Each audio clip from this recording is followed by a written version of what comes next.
When a swarm of alien insects invades Earth and starts infecting people, Ben will need to use all the power of the Omnitrix to save humanity. Today we're going to recap the story of the 2009 movie, Ben 10, Alien Swarm. Outside Bellwood, Kevin goes to an abandoned warehouse where a group of bikers arrive wanting to sell something they call alien technology. Upon opening the case, the men reveal tubes full of chips that are apparently deactivated. Since not even the vendors know what it is, Kevin decides to call Gwen to analyze the object, and Ben realizes that this thing is causing interference in the Omnitrix. Tired of wasting time, the salesman says he's never seen buyers like them, and a woman in a helmet replies that it's because they're plumbers, a secret interplanetary security troop. Curious, Ben asks her how she knows this, and she reveals that she is Elena Validus, a former plumber who was expelled along with her father Victor. Without realizing that someone is watching the conversation, Ben seems surprised by the reunion and reveals that his grandfather told him that she and his father left the plumbers because they moved away, which Elena immediately denies. Confused, Ben asks why she is with the illegal market traders, and the girl explains that she set the whole thing up so that she could talk to them and ask for help because Victor has disappeared without a trace.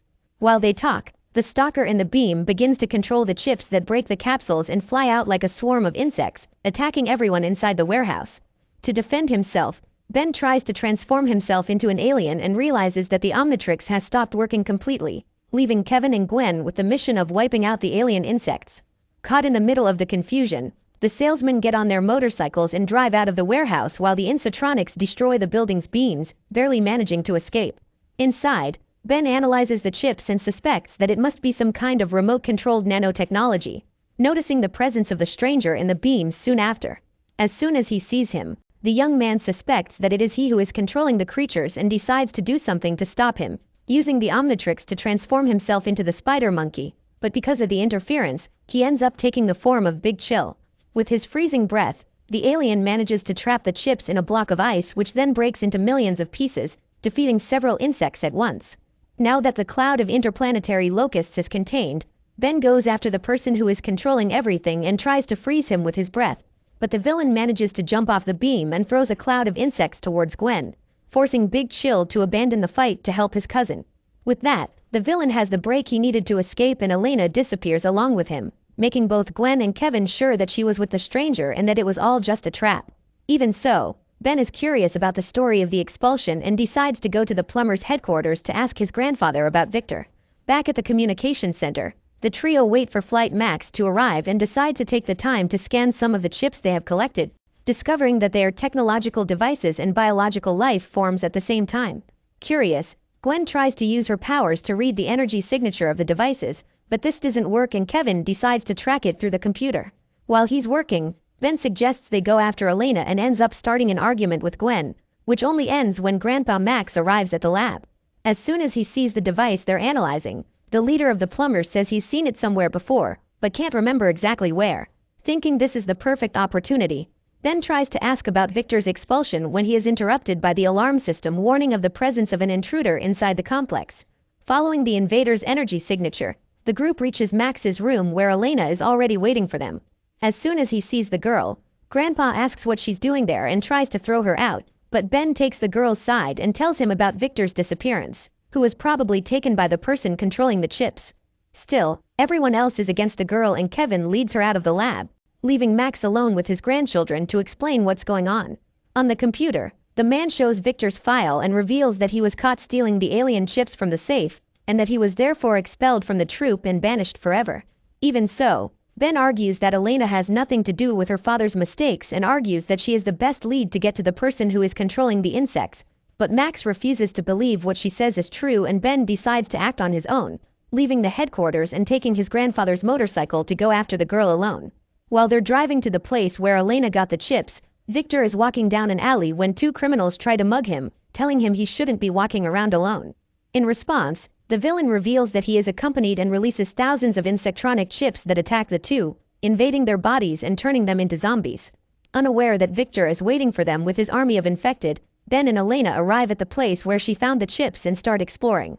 But while they investigate inside, the villain is already outside with his infected loading boxes and stashes into the van of a transport company called Ship It. Despite the movement, neither of them realizes what is happening and they continue looking for clues until they arrive at Victor's laboratory, where they find several notes in a Ship It delivery form. While trying to figure out what's going on, the two are surprised by a group of very suspicious people who offer to help.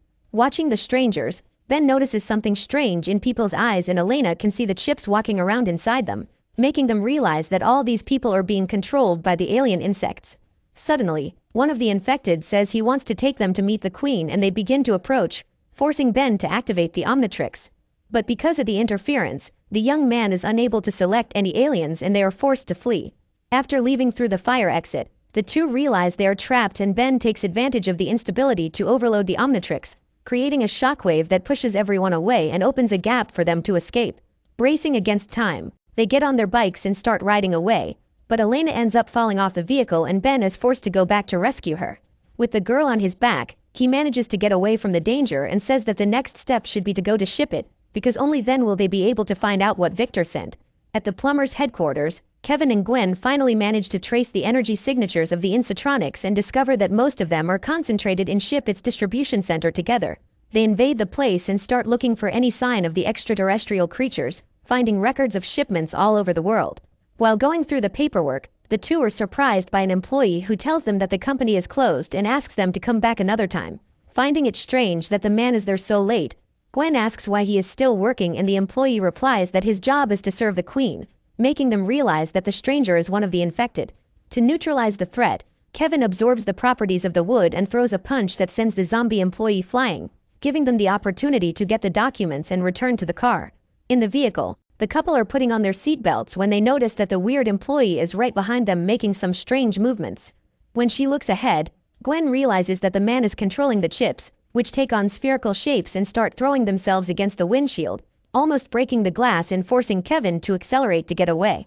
With his challenger, the young man drives into Super Rapley while the chips couple up and form three gigantic balls that start rolling behind them. Trying to lose them, Kevin makes an evasive maneuver and manages to get one of the spheres to hit the wall, but it soon rebuilds itself and comes after them again. As this doesn't work out, Kevin decides to try and beat them at speed and activates the turbo mode on his Dodge, but the crazy acorns are still after him.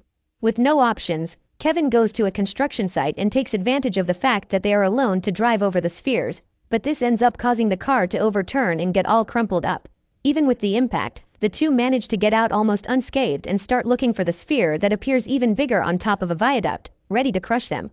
Down below, Kevin prepares for battle and turns his body into stone when Ben jumps off his motorcycle to help, assuming the form of the Humungosaur in midair.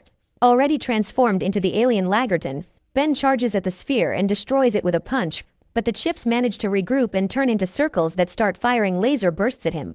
Thanks to his armored skin, the Humungosaur resists the projectiles and manages to smash some of them to pieces, but the Insectronics don't give up so easily and begin to gather around Ben, forming a barrier that prevents him from leaving. With its gigantic strength, the Humungosaur manages to escape from the semi-sphere of insects that regroup again and turn into a kind of insane robotic anaconda, forcing Ben to take Kevin's car and use it as a baseball bat to hit the insects. Now that things are calmer, Ben returns to his human form and talks to the rest of the group about what they should do, coming to the conclusion that the best choice is to take a new sample to the lab for analysis. With that decided, the trio take Elena to Grandpa Max's room, who is following the news about the Insectronics that are spreading all over the world. As soon as he hears what his grandchildren have to say, the leader of the plumbers decides to analyze the new sample and discovers that they are just extraterrestrial peripherals. With the analysis complete, Max decides to put the specimen back in the jar and ends up letting one of them slip out without even realizing it. Without noticing the fugitive walking around the table, the group begins to think of a way to deal with them all at once and Ben remembers that the infected were talking about a queen. That being the case, all they have to do is eliminate the leader of the insects and no new individuals will be born, which will result in the end of the entire colony. With the difficult mission of finding the queen, everyone sits down in front of the computer and tries everything they can to track her down, but because of the excitement, none of them notice when the escaped insect climbs up Max's arm. A few hours later, Ben decides to ask his grandfather for help and finds him already infected and trying to throw a monitor at his head.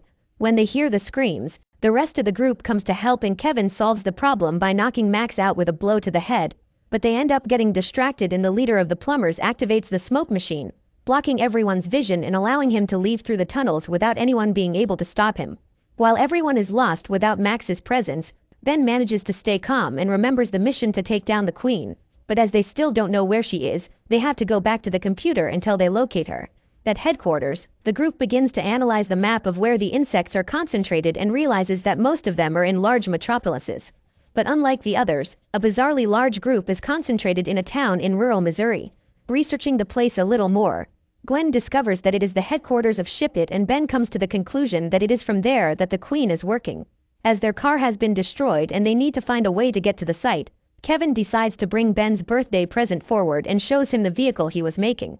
With the new car, the Omnitrix bearer drives through Missouri until they finally arrive at Ship It headquarters, where they notice a huge movement of infected. With confirmation that this is the right place, the group breaks into the facility and sees Flight Max talking to another infected, but as they can't do anything to help him, they move on until they come across a large assembly line. At the center of it all, Kevin sees Victor and realizes that he was the one in the warehouse during the negotiation of the chips, making everyone turn against Elena and think that she knew her father was behind it all along. To defend herself, the girl says she didn't know anything and suggests that he's infected, which makes a lot of sense since he's acting exactly like Max. Even so, Kevin doesn't believe in her innocence and accuses her of being a traitor, but as always, Ben takes her side and manages to convince the others to give the girl another chance. With that cleared up, Ben goes back to analyzing Victor and finally realizes that he is laying eggs, which means that the Queen is certainly inside him. Knowing this, Kevin suggests that they should destroy Victor and Elena begs them not to, making Ben remember his promise to save him. Even though he doesn't know if it will work, the bearer of the Omnitrix decides that he will transform himself into Alien X and end everything once and for all. But Gwen argues that this is extremely dangerous, because if someone so powerful is infected by the insects, it will be the end of humanity. While the group discusses what to do, Elena ends up being discovered by one of the infected who grabs her from behind and alerts the entire swarm to the presence of the intruders. With no time to think, Ben decides that he will use the Omnitrix anyway and selects an alien, but because of the interference of the insects, he ends up becoming extremely small and is transformed into the Nanomech, a hybrid alien that is the fusion between a human and a nanochip, the size of an ant. Ben flies to Victor and shrinks even more until he manages to enter the villain's nose, which means that he begins to hear the Queen's voice as soon as he enters the villain's system. While his friends distract the infected outside, Nanomech flies to the Queen and begins to fight the colony leader who is doing everything she can to recruit him. After being rejected, the female decides that she will end humanity once and for all and tries to activate the chips to begin her apocalypse, but before she can do so, Nanomech manages to emit one last burst of energy that disintegrates the Queen's body. This causes all the infected to return to their normal state and the chips to self-destruct. With that, Ben is finally able to get out of Victor, who is finally back in control of his own body, as his grandpa Max, who congratulates his grandchildren on the success of the mission and apologizes to his former partner for not trusting him. Finally, Max offers the job of leader of the plumbers to Ben, who rejects it almost instantly, saying it's not time to retire yet. As a result, Max continues in his position and both Victor and Elena return to the plumbers team, with the mission of fighting future alien threats alongside the Tennysons. So what did you think of this movie? Leave it in the comments below. And if you like the video, like and subscribe for more movie recaps. See you next time.